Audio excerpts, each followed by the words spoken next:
Friends, good morning. Welcome to Ask Spoken English Academy. मी आरती बागते एक नवीन व्हिडिओ घेऊन तुमच्या समोर आली आहे. मागच्या दोन व्हिडिओजमध्ये आपण पास्ट परफेक्ट कंटिन्युअस टेन्सचे सेंटेन्सेस कसे करायचे बघितलं होतं. आज या व्हिडिओमध्ये जर निगेटिव्ह सेंटेन्स करायचा झाला किंवा क्वेश्चन झाला तर कसं होईल, म्हणजे पंच वाइज सेंटेन्स कसे होणार आहेत ते आपण बघणार आहे. चालू पूर्ण भूतकाळामध्ये आपण हॅड हेल्पिंग वर्ब वापरतो, बीन प्रत्यय आणि क्रियापदाचं आयएनजीचं रूप वापरतो. Our maid had been cleaning dishes after party till late night.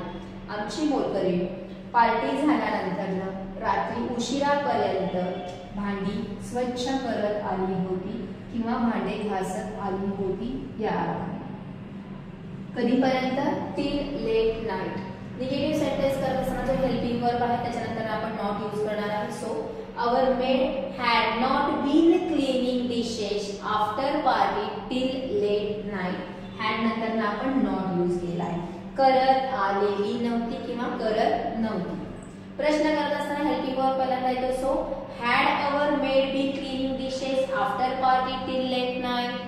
आमची मोलकरीण रात्री उशिरापर्यंत भांडी स्वच्छ करत आली होती का किंवा भांडी धुवत होती का. आणि निगेटिव्ह सेंटेन्स आहे पण क्वेश्चनचा असेल तर येणार आहे had our maid not been cleaning dishes after party till late night.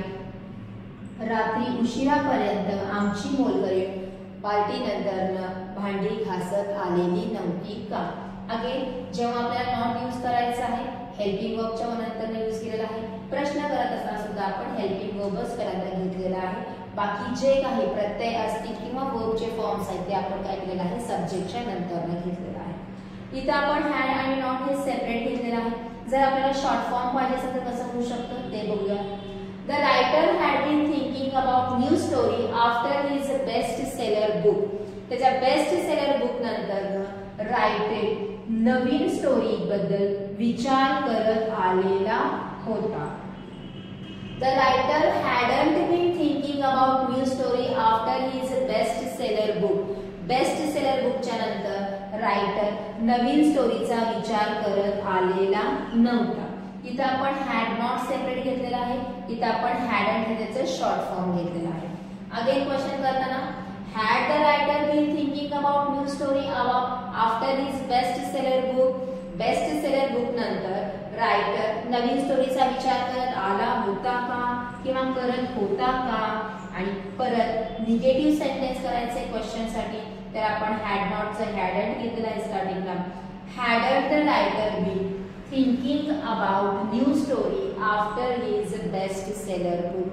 Best seller book नंतर रायटर नवीन स्टोरी बद्दल विचार करत आलेला नव्हता का. हॅडंट आपण शॉर्ट फॉर्म आहे म्हणून पहिल्यांदा घेतलेला आहे. जर नॉट तुम्हाला स्टार्टिंगला पाहिजे असेल तर पूर्ण नॉट पहिल्यांदा येत नाही, शॉर्ट मध्येच येतो. नॉट पूर्ण पाहिजे असेल तर मात्र त्याची जागा काय आहे सब्जेक्टच्या नंतरच येणार आहे. सो एकच सेंटेन्स अफर्मेटिव्ह, त्याचंच निगेटिव्ह, त्याचंच क्वेश्चन आणि त्याचंच इंटरोगेटिव्ह निगेटिव्ह सेंटेन्स कसं होतं म्हणजेच बंच वाईज कसं होतं हे आपण याच्यामध्ये बघितलेलं आहे. अगोदरचे जे दोन व्हिडिओ आहेत त्याच्यामध्ये भरपूर सारे एक्झाम्पल्स आहेत. तेच एक्झाम्पल्स पुढे ठेवून त्याचेच तुम्ही बंच वाईज सेंटेन्सेस तोडणी करा किंवा स्वतःचे सेंटेन्सेस घ्या आणि त्याचे बंच वाईज सेंटेन्सेस करा, जेणेकरून तुम्हाला affirmative, negative, question, interrogative question कसे होतात त्याची प्रॅक्टिस होईल. आणि प्रत्येक वेळेस आपण अफर्मेटिव्ह मध्येच बोलतो असं नाही. सो वेगवेगळ्या ठिकाणी जसे जसे एक्सप्रेशन्स असतील त्याप्रमाणे आपल्याला वेगवेगळ्या प्रकारचे सेंटेन्सेसचा वापर करता यायला पाहिजे. म्हणून आपण बंच वाईज सेंटेन्स प्रत्येक टेन्समध्ये शिकत असतो, ज्याची तुम्हाला सारखं प्रॅक्टिस करायची आहे. So this is for today. Thank you.